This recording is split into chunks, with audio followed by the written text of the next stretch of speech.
So we know the three friends of Job, right? The three friends are giving him a hard time and basically just complaining, yet giving him no answer, right? And then we have this guy that shows up, Elihu. I think that's how you pronounce it. I'm not sure. You can see here in so it's chapter 32, verse 2. It says, "Then the wrath of Elihu, the son of Barachel, the Buzite of the family of Ram, was aroused against Job. His wrath was aroused because he justified himself rather than God. Also against his three friends, his wrath was aroused because they had found no answer and yet had condemned Job." Right? So this guy shows up going against both, the three friends and Job himself. If we look back, I marked them right here in First Chronicles, chapter 2, verse 9. "Also the sons of Hezron who were born to him were Jeremiel, Ram, and Chelubai." And Ram is the one they were talking about, right? Ram begot Amminadab, and Amminadab begot Nahshon, leader of the children of Judah. And anyhow, as you keep going down in verse 15, it says Jesse's seventh son is David. In Genesis 22, verse 21, it says, "Huz, his firstborn, Buz, his brother, Kemuel, the father of Aram." So they're talking about, when they call him the Buzite. In Job 32, verse 2, it says, "Then the wrath of Elihu, the son of Barachel, the Buzite of the family of Ram." So basically, this guy's from the same line of David. But look what he says here. "Elihu, the son of Barachel, the Buzite, answered and said," he says, "I am young in years, and you are very old. Therefore, I was afraid and dared not declare my opinion to you. I said, age should speak, and multitude of years should teach wisdom. But there is a spirit in man, and the breath of the Almighty gives him understanding. Great men are not always wise, nor do the aged always understand justice." So he's telling them this, right? So he was holding back because he felt he was too young to know anything. He was amongst these older guys, right? But it's really neat how he just, points things out. In over here in chapter 33, he's going up against, he's telling Job, basically he says, "But please, Job, hear my speech," he says, "and listen to all my words. Now I open my mouth.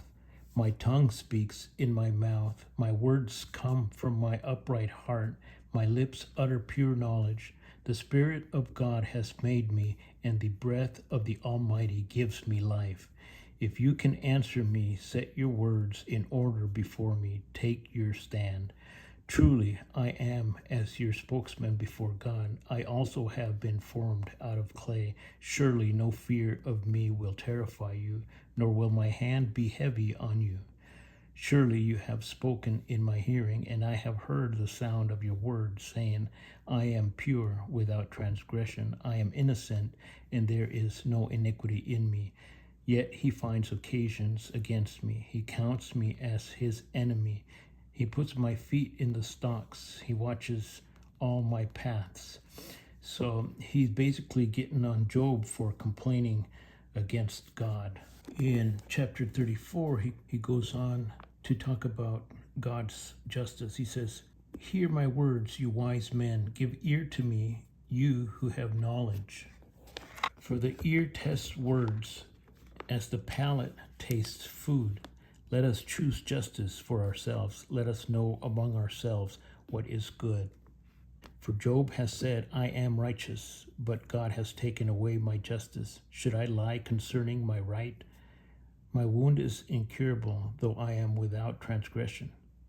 What man is like Job, who drinks scorn like water, who goes in company with the workers of iniquity and walks with wicked men?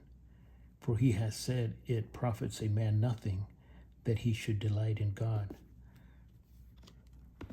It says, if you have understanding, hear this, listen to the sound of my words. Should one who hates justice govern? Will you condemn him who is most just? Is it fitting to say to a king, you are worthless, and to nobles, you are wicked? Yet he is not partial to princesses, nor does he regard the rich more than the poor, for they are all the work of his hands. We are all God's workmanship.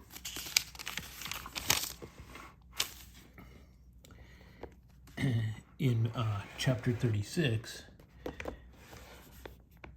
Elihu proclaims God's goodness, right? It says, bear with me a little, and I will show you that there are yet words to speak on God's behalf. I will fetch my knowledge from afar. I will ascribe righteousness to my Maker.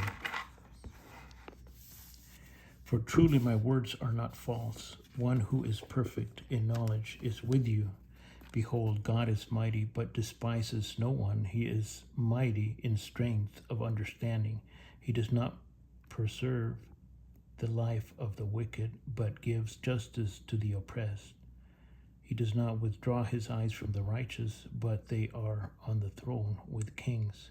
And it goes on, right? Towards the end of the chapter 36, he proclaims God's majesty, right? Behold, God is great, and we do not know him, nor can the number of his years be discovered.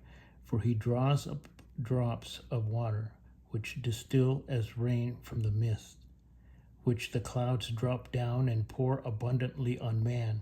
Indeed, can anyone understand the spreading of clouds, the thunder from his canopy? Look, he scatters his light upon it and covers the depths of the sea, for by these he judges the peoples. He gives food in abundance. He covers his hands with lightning and commands it to strike. His thunder declares it, the cattle also concerning the rising storm. The book of Job, there's a lot of really good stuff in here. Just take some time and read it. Anyways, it's kind of late. I'm going to sleep. Have a good night and keep reading.